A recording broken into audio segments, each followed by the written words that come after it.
Our last section from the Middle Ages, and kind of out of order, is the Islamic world. The map you see here is the biggest, largest spread during the Middle Ages of the Islamic kind of kingdom, empire, caliphate, all different words that are interchangeable. You'll notice that it's 95% of Spain.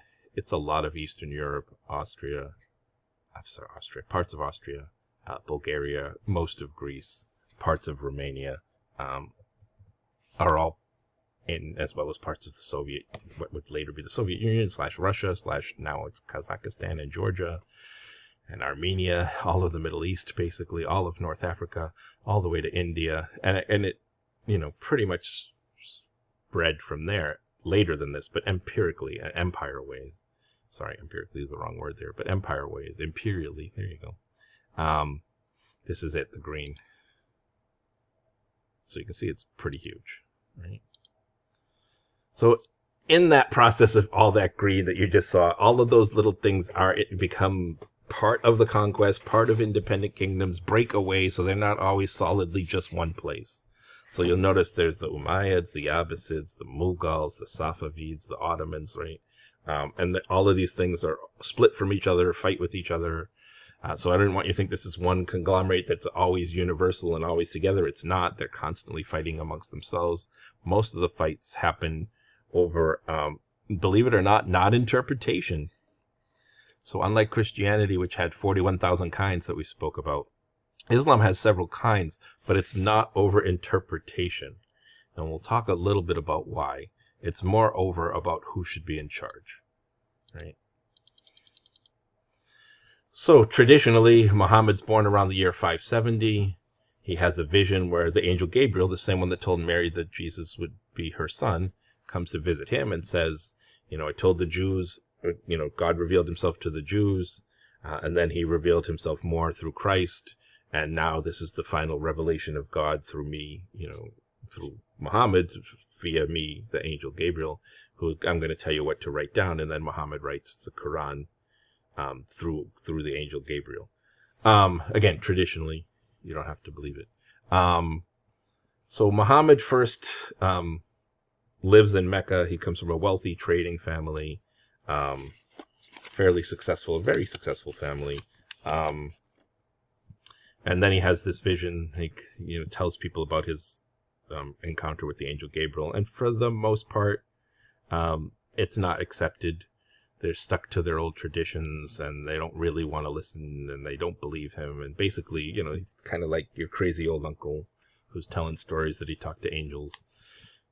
So he eventually leaves Mecca for a bunch of different reasons and goes to Medina, where his family still has business, so he's not going poor, in case anybody thought he was broke.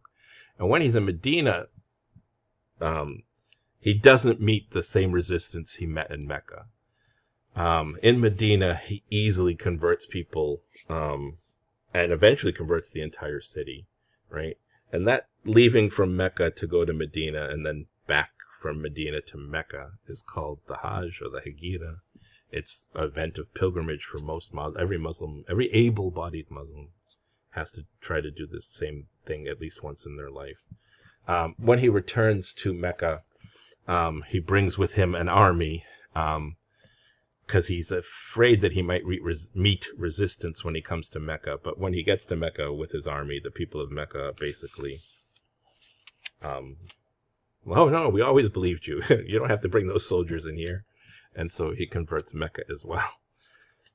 And this is where the thing shifts with Islam. So Muhammad is a really smart guy. He realizes that the reason Christianity is having problems and the reason Judaism is having problems is that the holy books, the Old Testament if you want, or the Tanakh for the Hebrews, right, and the New Testament if you want for the Christians, is having problems and will continue to have problems because of interpretation.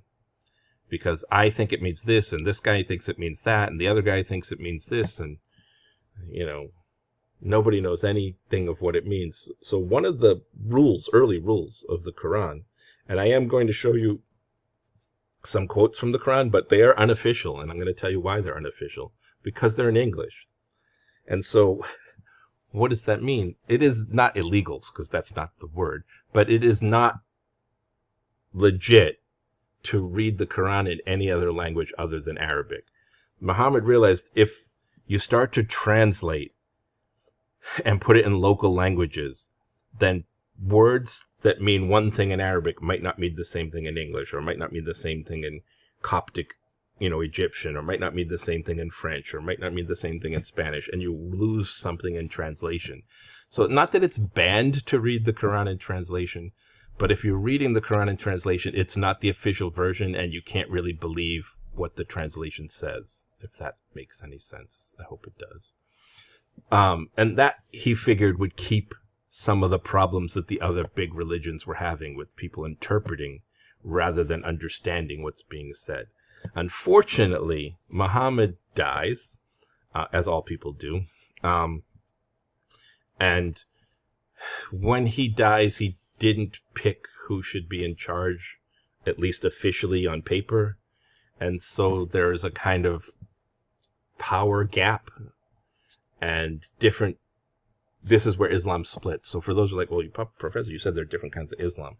This is why there's different kinds of Islam. It's not over interpretation per se, although modern versions of Islam would have problems with interpretation, don't get me wrong. But ancient versions didn't. It's over who should lead after Muhammad. So it breaks into a couple of different branches right away, because some people believe it should be, a descendant or relative. And some people just believe it should be a spiritual leader, right? And so you have the first big break in Islam almost immediately after Muhammad's death. And then there's a bunch of dynasties. We could be here forever going on the different dynasties, and I'm not going to. You can look through them yourself. The Fatimids, the Abbasids, the Umayyads, the Khanates, and all those kind of things. So while that's happening, Islam starts to spread, because one of the things, just like in Christianity, is to spread the word. And so as they go in different areas and conquer different areas, they spread the word of Muhammad and convert different areas of the world to Islam. Like you saw the map, how widespread it becomes. Some of it through conquest, don't get me wrong, but some of it through legitimate inspiration, which I told you, that's where the church kind of got the message that, hey, we're not convincing anybody by scaring them. Let's inspire them, because look how well it's working for Islam. And so, of course, the conflict between the East and West, because of the Crusades, starts in that period, as well as militarily. Obviously, they're going to run into each other. So you have the double-edged sword here of religion fighting as well as militarily fighting. And good influences on both ends, don't get me wrong, as well as the bad. So let's not just throw the bad. Eventually, like I said, different things happen. The Byzantine Empire finally collapses, but to the Ottomans, one of the break-off groups from the original Islamic Empire, as it starts to subdivide. And then they start to lose ground in Spain, again, until 1492, when the Muslims are completely expelled from Spain, with the Jews, by the way, at the same year. The Spanish Catholics basically throw out all the Muslims and the Jews. So for those who want to know a little bit about Islam, all versions of Islam, I know it says Sunni at the top here, but all versions of Islam have the 5 pillars of faith. Just other branches have other pillars, more, not just 5. But all of them have the 5, which is the Shahada, which is basically saying you're a Muslim, right? There's no God but Allah, and Muhammad is his prophet or messenger. Again, see, this is in English, so it could be translated a bunch of different ways. The Salah, which is why they pray 5 times a day, and the times that you're supposed to do it. Now, here's something that's unique about Islam that doesn't really exist in Christianity and Judaism, and that is there's flexibility. I know, you heard, what? I know, everything you've heard about Islam is kind of twisted because of the media. So if for some reason at noontime you're off, so yes, you have to still do the prayer, and you have to try to do it at noon, don't get me wrong, but if for some reason something happened, God is forgiving, and God gives you some leeway. The same thing for all of these things. Fasting during Ramadan, which is called the Swam, where you can't have food, drink, or sex from dawn to dusk. If you're diabetic, or if you're going to be really sick from fasting, you get a pass. You can eat something during the day. You're not supposed to overeat, because now you're taking advantage, but you can eat to survive. Like, there's no punishment.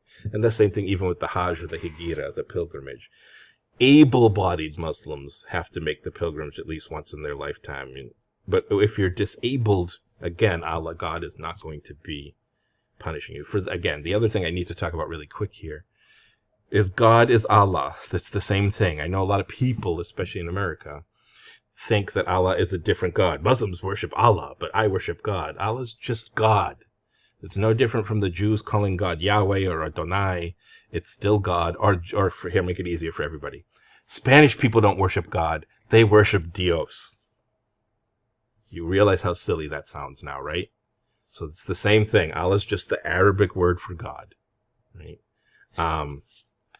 And then the other really cool thing about Islam that most people don't know is the zakat, which means every Muslim, every single Muslim, has to give some of what they earn to the poor. There's always somebody poorer than you, and you should always be helping them. So you won't see a really good Muslim. You won't see a really good Muslim scooting up their car when they see a homeless person, because they're supposed to help them out, because they're worse off than they are. So the Shiites add I don't know if you noticed at the bottom, I don't know if the Shiites add a couple more. I'm sorry, the Shiites add the pillars of jihad, which is not what you think it means, although it can be misinterpreted to be what you think it means, and the Qum, which again, somebody figured out, hey, according to Judaism and Christianity, you have to give 10% of your income to God, and Islam and some versions of Islam were missing out on that. So the Qum was created, where you have to give 10% to the leader of the mosque so that, he can maintain the mosque and, earn a living. And that's an imam. Again, this is just Shia. And not every branch. So same kind of thing with every religion. This is oversimplification of everything, and you all need to realize this is an oversimplification. I think, so jihad is often used, obviously, with the crazy radical branches of Islam, like Al-Qaeda and ISIS and that stuff, because it's been misused by people who don't read the Quran to mean like a physical battle against evil, when it's supposed to be kind of an internal struggle. For the most part, or someone who's trying to kill you, obviously, would be the same kind of thing. Someone's trying to wipe out your religion, you would have to defend your religion. The problem is, obviously, people take stuff out of context. Like every single book you can get your hands on, if stuff is taken out of context, you can make it read and say anything you want, especially if the people who are hearing about it don't read the language. Like most Christians are really unfamiliar with the Bible because they only know it in Spanish or English or French. They don't know it in Hebrew. They don't know it in Greek because they've never learned it. So they don't really know what it's saying 90% of the time. And that applies to Islam because it's Arabic. And even though there are Arabic-speaking countries, and obviously those countries don't have a hard time with it, there are plenty of countries that don't speak Arabic, but they're still Islamic. So you're getting somebody telling you what it says rather than you reading it and picking it up yourself. So if you're ever wondered where does this craziness come from? So there are other branches of Islam like Sufism, which for other branches, like, just let me be careful here. Not careful. Let me be honest here. And each branch of Islam considers the other branch wrong, just like each branch of Christianity considers the other branches wrong, right? So if you're not a Sufi, you think the Sufis are wrong. If you are a Sufi, you think the Shiites are wrong. You think the Sunnis are wrong. You think that Ashashim are wrong. You think everybody's wrong, right? It's no different. There's, again, a bunch. So the Wahhabi, again, you can look through all of these yourself. I don't want to spend too much time with all the different branches of Islam. I will spend some time on some of the funnier ones, just like I did with Christianity and Judaism. Don't think I'm going to give them a free pass. So the Nation of Islam, which is an American version, in the 1930s, basically believes all Muslims should be black, which is pretty funny. My favorite, however, the Nuwabu people, originally started out as a branch of Islam. Now it's kind of super duper uber cuckoo for Cocoa Puffs crazy, and that the leader believes he has I'm not making this up, believes he has an actual 2 phones. one phone he talks to God, the other phone he talks to aliens, and they tell him, what God wants. And he uses like all of those shows you see on the History Channel with the ancient Egyptians and the ancient Sumerians and the ancient alien shows. Basically, this guy took that and turned it into a version of Islam somehow. Totally crazy. He's actually in jail. But even though he's in jail, he still runs the religion from jail. And the main temple is in Georgia now. It was originally in upstate New York, but now it's in Georgia. So he runs it from jail, but the big temple, which is a gigantic pyramid, just like the Egyptians, it's amazing, is in there. So some of the things that you know about Islam is the famous eye for an eye, tooth for a tooth. Obviously, is still in the Old Testament as well, but the one that I think everyone's probably most familiar with, one of those laws that comes from the Quran, is like if you get somebody stealing something, chop off their hand. Right, that's one that you all know. And then some of the anti-woman stuff, just like the Bible has anti-woman stuff, so does the Quran, right? You can marry more than one woman. I think this is something that I think this really needs to be clarified. You can marry 2 or 3 or even 4 women only. Look, it's really important. Only if you can afford them. So if you can't afford them, then you can only have one wife, right? So it's only for people who can take care of the women and any children you might have, etc. And then the other thing is, probably the one that everyone talks about, that you can hit your wife, is later in the Quran, where it basically says women are supposed to obey. Same thing it says in the Bible, by the way. In case you're everyone always kind of goes after the Muslims, and I'm like, in the Bible it says you can do this too. So if women are disloyal, you yell at them, then you don't share the bed, and then lastly you beat them lightly, not too hard, and that way they'll obey you, right? Those are ones that people always go after. I'm not going to sit here and defend any religion, as you know, but again, anything taken out of context can turn it into brutality. But I do think you all need to know something that you probably didn't know, and that is, it clearly says in the Quran, you can't kill yourself. So that whole idea of suicide bombing is not Islamic. Even though it's it's Muslim countries and whatever that do it, it's not Islamic, because you can't kill yourself. If you kill yourself, as you can clearly see in the first quote here, we will make you suffer in hell. And it's easy for God to do that. Right? And then the bottom one is another great example of that. Whoever throws himself from a mountain kills himself. Whoever commits suicide, right? Whoever throws himself in a mountain kills himself, will be in hell, falling down the mountain perpetually. You're going to keep doing it. If you drink poison, you'll be carrying that poison with you forever and drinking that poison again and again and again, eternally forever. If you kill yourself with a knife, here it says iron weapon, but let's say knife, you'll be stabbing yourself again and again and again. And so if you strap a bomb on your chest and blow yourself up, you'll be strapping a bomb in your chest in hell and blowing yourself up again and again and again and again and again, right? So where does that idea come from that you can do that? It's again, I can tell you, someone cut and paste articles from any holy book and make you think killing yourself is in the name of God, as long as you're killing your enemies, right? But it's clearly not what it says. Again, you could argue with me, hey, professor, you said what it says here in English isn't true. And yeah, you're right, but I can pretty much guarantee you that you find somebody who speaks Arabic that can tell you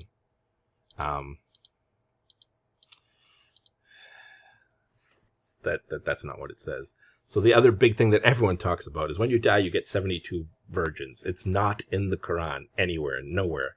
It's in one of the hadith, which are the sayings, traditional sayings and writings of Muhammad, and he's not saying you get 72 virgins because you kill yourself. It's not for martyrs. It's for any good Muslim, right? So here's the quote, so you can see it's the 1, 2, 3, fourth one down. The Prophet Muhammad was heard saying, "The smallest reward for the people of paradise is a house where there will be 80,000 servants and 72 wives, over which stands a beautiful dome decorated with pearls and aquamarines and rubies. That dome is as wide as the distance from Al-Jabaya, which is a suburb of Damascus, to Sana'a, which is in Yemen," which, to give you an idea, would be the ceiling of your house is as big as Miami to Orlando. No, I'm sorry. What the heck am I talking about? From Miami to Charlotte, North Carolina. And that's the smallest reward. So if you're a good Muslim, that's the smallest reward you will get when you go to heaven. It doesn't really say virgins. The assumption is it's virgins because you have to be a virgin to get married, both in the Old Testament, New Testament, and in the Quran. And the word that they use, al-hur, could be translated in a bunch of different ways because remember I told you, maybe you don't remember I told you about it in Arabic, but I told you about it in Hebrew, and that is A, E, I, O, U don't exist. So al-hur could be a virgin, it could be a female servant, it could be white pure raisins, which would really be disappointing, right? And you'll get 72 white pure raisins, and then what do you do when you eat them all? You'd be very upset. I want my 72 raisins back, right? I'm sure it doesn't mean raisins, but it is fun to say that it could be, right? Some key words, and now let's get to the artwork. So because you can't generally, inside of a religious center, show pictures of people or animals because people might accidentally worship them instead of Allah, most of the artwork in Islamic art is based on like really decorative patterns and things. So geometric patterns, quotes from the thing, the development of calligraphy, which we talked about when we were in the Byzantine world. So the third holiest spot for Muslims is the city of Jerusalem. In case you're always wondering why can't they just share? Well, here you go. The Dome of the Rock is where Muhammad went to be transported to heaven, to be shown heaven, not when he died, but to be shown what heaven and hell look like on one of his journeys. So there's a rock from where that journey started inside the Dome of the Rock, hence called Dome of the Rock. In case you want to see the rock, there you go. It is considered to be the same rock that Abraham was going to sacrifice his son Isaac on, traditionally, and near the spot where Jesus knocked over all the money lenders. So it's sacred to all three religions in a way. So this is a standard mosque. I want to get to the really big ones. This is considered the masterpiece of Islamic architecture, and I know it looks terrible, and it does. And then this big weird building in the middle of it. You're going to have to imagine that big weird building in the middle of it's not there. That's a church that was added later after the Spanish reconquered the area. This is why it's considered a masterpiece, the inside. These looks like never-ending arches. It's really cool. If you remember Hagia Sophia, you'll notice this is basically a copy of Hagia Sophia, built by an architect who was told by the leader of the Ottoman Empire, Suleiman II, I want the biggest church in the world, so he built him a bigger church. A bigger mosque, to be bigger than the church. But you'll notice inside the decorations are just geometric patterns, lines from the Quran, right, in those little circles, and then different colored marble, geometric patterns on the ceiling, right? No animals, no people. And those are words, by the way, on the ceiling. Those are different quotes from the Quran. It's a minaret. Again, I told you this was one that was for both. So technically, you're not supposed to make big, extravagant tombs for yourself. It's kind of against Islamic law. That doesn't mean people didn't do it anyway, as you can see here. Generally, how they kind of got away with it is they kind of also made it a religious place at the same time. And they would throw some religious thing in there to kind of throw it off. So you get these places to pray. So you can see even in the books, generally there's not going to be pictures of people. If it's not religious, however, just in case if it's not religious, you can draw people and animals. You saw those lions. It wasn't a religious building. Here's the most sacred spot in Islam, the Kaaba, which is the black stone that fell from heaven. You have to finish. This is where you finish your Hajira, the pilgrimage from. You walk around it 7 times, pick up a rock, throw it at my mother-in-law. I made the devil. It's my mother-in-law, the devil, same thing. This is when it's obviously not during a pilgrimage time of year, but you still get a lot of visitors. When it is during a pilgrimage time of year, this is still not a pilgrimage time of year. I got a picture somewhere. I know I do. There you go, bottom right. That's during a pilgrimage time of year. That's the famous magic rock stone that came from heaven, or magic, whatever, holy. That's what you touch after the 7 times. So here is picture, oops, I went too fast, like my computer got scared. Here is a painting and drawing of Muhammad in the 1300s because it wasn't illegal and isn't illegal to draw Muhammad. It is inside a church, or it is obviously in a disrespectful way, but this is Muhammad actually putting that sacred black stone onto his cloak to place it into the Kaaba, so how it was, moved there. So this idea that you can't draw Muhammad isn't true either. And it's, again, that basic trick to not be able to go and worship at Muhammad's tomb, because imagine people would pray to Muhammad. It's dangerous. So Muhammad's house is here. Muhammad is buried here. His tomb is under that green dome you see there in the background. But they turned the whole thing into a mosque, a school, and like a public office building, so that it wasn't just Muhammad's tomb, and therefore people are going just to see Muhammad, which of course people still do, but it's kind of against Islam to do that, so they did it differently. Again, that makes it all the way to North Africa. So North Africa, probably the most famous of the mosques is the Friday Mosque, made of pure mud, built and rebuilt and continuously rebuilt. There's a cool, for those who are interested, documentary on how they do it on PBS. And there's some other Islamic art, and I think that's it. Yeah, just other buildings. So next we will do the Renaissance. This ends the Middle Ages.